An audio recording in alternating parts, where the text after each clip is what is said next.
आज की इस वीडियो में हम लोग बात करेंगे जो महिलाओं में वाइट डिस्चार्ज होता है वो क्यों होता है और क्या कारण से हो सकता है और होने के बाद क्या क्या सिम्टम्स या लक्षण देखने को मिलता है और फिर लास्ट में हम लोग देखेंगे कि उसका मेडिकल ट्रीटमेंट क्या हो सकता है।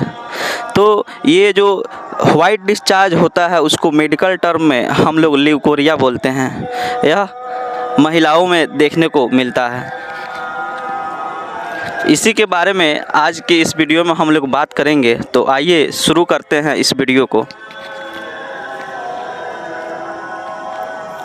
सबसे पहले हम लोग देखेंगे कि ये होता क्या है ल्यूकोरिया। तो ल्यूकोरिया को सामान्य भाषा में सफ़ेद पानी यानी वाइट डिस्चार्ज के नाम से भी जाना जाता है। यह महिलाओं में होने वाली एक आम बीमारी है जिसे मेडिकल टर्म में ल्यूकोरिया कहा जाता है। इस बीमारी में महिलाओं की योनि में से सफ़ेद रंग का गाढ़ा और दुर्गंध युक्त पानी निकलता है। इसमें किसी तरह इन्फेक्शन होने पर यह सिक्रीशन पीले, हल्के नीले या लाल रंग का और भी बहुत ही चिपचिपा और स्मेलिंग होता है। अलग अलग महिलाओं में सिक्रीशन की मात्रा एवं अवधि अलग अलग हो सकती है, जिसके कारण महिलाओं के प्रजनन अंग में सूजन आ जाती है।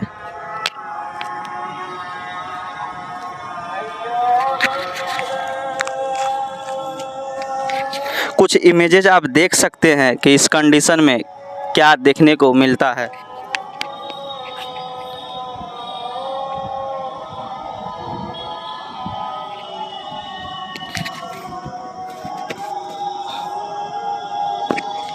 अब इसकी टाइप्स यानी कि प्रकार की बात करेंगे कि ल्यूकोरिया की क्या क्या टाइप्स होते हैं, जिसमें पहला आता है नॉर्मल वेजाइनल डिस्चार्ज। मासिक धर्म यानी कि मेंस्ट्रुअल साइकिल यानी कि एमसी के दौरान महिला की योनि से पानी जैसा बहने वाला चिपचिपा पतला स्राव होता है, जो कि सामान्य माना जाता है। महिला में ओव्यूलेशन के दौरान यह स्राव बढ़ जाता है। यह महिलाओं के शरीर की सामान्य प्रक्रिया होती है। इसमें कोई उपचार करने की आवश्यकता नहीं होती, केवल उचित आहार का पालन करना चाहिए। यह टाइप 1 है ल्यूकोरिया का, यह नॉर्मल होता है।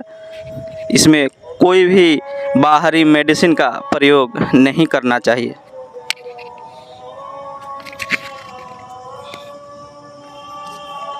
आइए अब इसकी टाइप 2 की बात करते हैं, जो कि एबनॉर्मल वेजाइनल डिस्चार्ज है।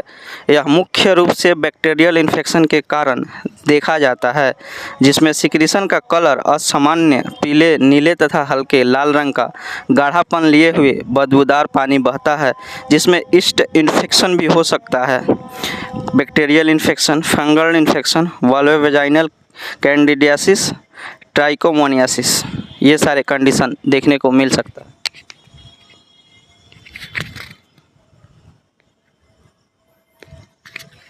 अब हम लोग देखेंगे कि क्या कारण हो सकता है, क्या आखिर ये होता क्यों है, किस वजह से होता है।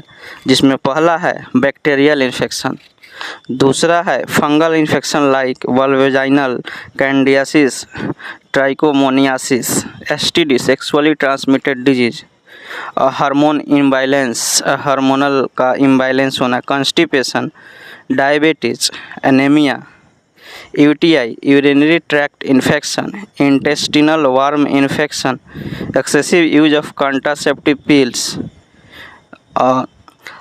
योनि की स्वच्छता नहीं रखने से यानी सफाई हाइजीन मेंटेन करके नहीं रखने से, न्यूट्रिशनल डिफिशियंसी, मसालेदार भोजन का सेवन करने से, excessive physical activity, week immune system. ये अभी जितने सारे आपके स्क्रीन पे दिख रहे हैं ये सारे कारण हो सकते हैं ल्यूकोरिया के।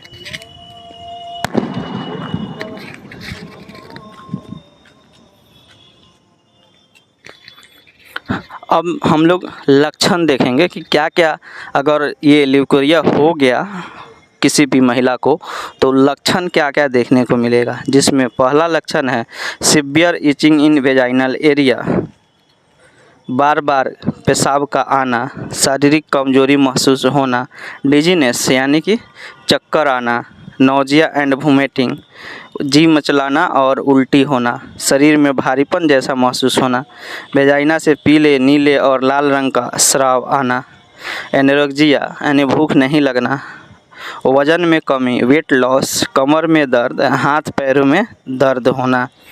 अगर किसी भी महिला को यह ल्यूकेरिया का प्रॉब्लम या ल्यूकेरिया डिजीज हुआ है तो ये सारे लक्षण आपको देखने को मिलेंगे।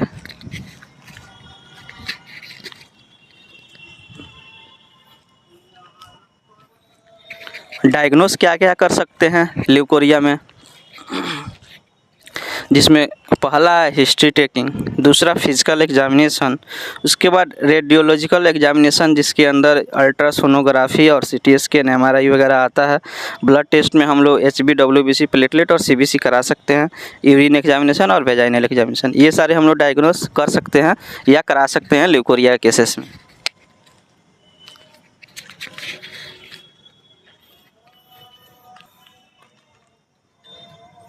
आइए अब ट्रीटमेंट की बात करते हैं, जिसमें हमारे पास पहला एक टैबलेट है जिसका नाम है फ्लाजिल 400 टैबलेट। कंपोजिशन की बात करें तो मेट्रिनाजोल, आप इमेज में यहाँ देख सकते हैं, जो आसानी से हमारे नियर बाई मार्केट में अवेलेबल है। इसकी डोज की बात करें तो 400 mg दिन में एक बार दिया जा सकता है 1 सप्ताह तक।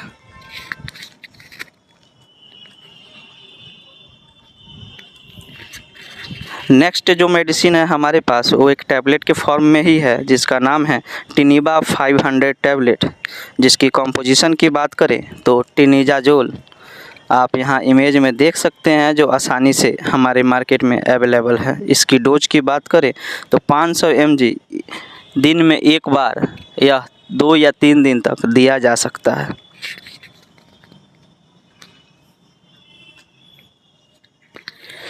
नेक्स्ट जो मेडिसिन है हमारे पास वो एक टैबलेट के फॉर्म में ही है, जिसका नाम है डालासिन सी टैबलेट। कंपोजिशन की बात करें तो क्लिंडामाइसिन, आप इमेज में देख सकते हैं, जो आसानी से नियर बाई मार्केट में अवेलेबल है। इसकी डोज की बात करें तो यह 300 mg सुबह शाम दिया जा सकता है 3 से 5 दिन तक।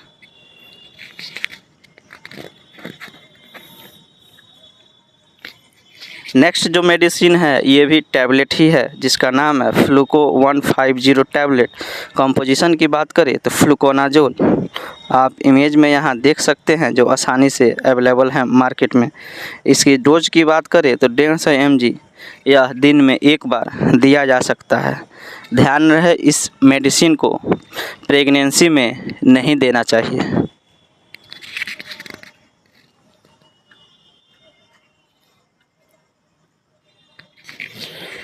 नेक्स्ट जो मेडिसिन है हमारे पास वो टैबलेट ही है, जिसका नाम है क्लोसिप टैबलेट। कंपोजिशन की बात करें तो क्लोट्रिमाजोल, आप इमेज में यहाँ देख सकते हैं, जो आसानी से नियर बाई मार्केट में अवेलेबल है।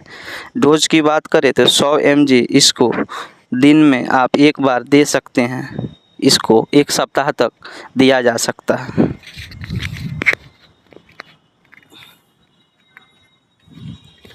आइए अब देखते हैं इसका सिम्टोमेटिक ट्रीटमेंट क्या हो सकता है, जिसमें पहला है antipyretic such as paracetamol to maintain normal body temperature.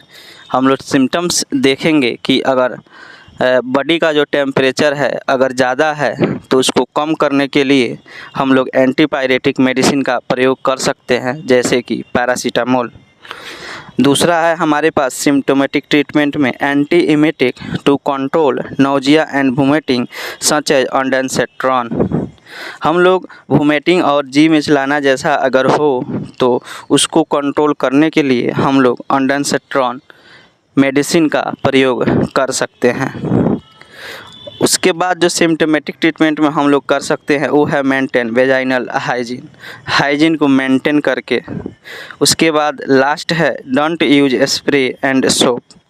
Spray और सोप का इस्तेमाल नहीं करना चाहिए ल्यूकेरिया में।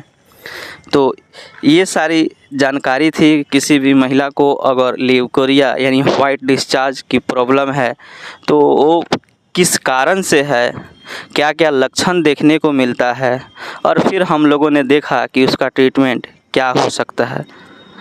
तो इस वीडियो में यही था कि क्या करें क्या नहीं करें अगर ये हो तो और लास्ट में कि इसमें बताया गया जो भी मेडिसिन है उसका प्रयोग खुद से नहीं करें। कोई भी मेडिसिन का प्रयोग करने से पहले आप एक बार डॉक्टर से ज़रूर कंसल्ट करें, उसके बाद ही कोई भी मेडिसिन का प्रयोग करें।